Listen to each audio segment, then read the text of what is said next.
বাংলাদেশের ব্যাংকিংয়ের একটা মূল সমস্যা আছে। এই সমস্যাটা হচ্ছে কোলাটারালাইজ লেন্ডিং। যে কোলাটারাল না হলে পাওয়া যাবে না, ঋণ পাওয়া যাবে না। কিন্তু কোলাটারাল লেন্ডিংয়ের পরিণতিটা কি? এখন ওই যে বেক্সিমকো যখন বেতন দিতে পারছে না, তখন আমরা তাদের ব্যালেন্স শিট দেখছি, কিছুই নাই। তারপরে আলমের, তো আপনারা তো সবাই কোলাটারালাইজ লেন্ডিং করছেন, আপনারা কর্পোরেট ব্যালেন্স শিটের উপর ফুল ফেইথ অ্যান্ড ক্রেডিট নিয়ে আপনারা লেন্ডিং করছেন। সেই লেন্ডিংয়ের ফলাফল কী? তো ওই জন্য আমরা ব্যাংকিং যারা করেন, ব্যাংকিং কমিউনিটি, তাদেরকেও বলবো যে আপনারা কোলাটারালাইজ লেন্ডিংয়ের পরিবর্তে আপনারা অ্যাসেট বেস লেন্ডিং করেন এবং সেটা বলে ক্যাশ ফ্লো বেস লেন্ডিং করেন। কারণ আপনার ক্যাশ ফ্লোটাই তো আপনার নিশ্চয়তা যে আপনি টাকা ফেরত পাবেন।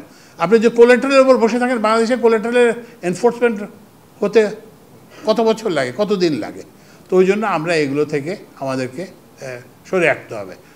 আমরা যদি প্রকৃত চাই, অগ্রগতি চাই, তাহলে এইসব কোলাটারালাইজ লেন্ডিং মানে বন্ধকি ঋণের পরিবর্তে আমরা কি বলে যে এই অ্যাসেট বেস মানে সম্পদ ভিত্তিক, কারণ আপনাদের ওখানে সোলার প্যানেল আছে, নানান সব জিনিস আছে যেগুলোতে আপনার ভ্যালু আছে, ওগুলো আপনি ভালো করে মনিটরিং করেন।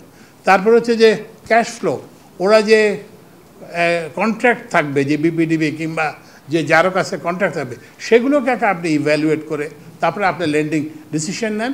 Your loans will be much more secure এবং আপনারা দেখবেন যে এইভাবে।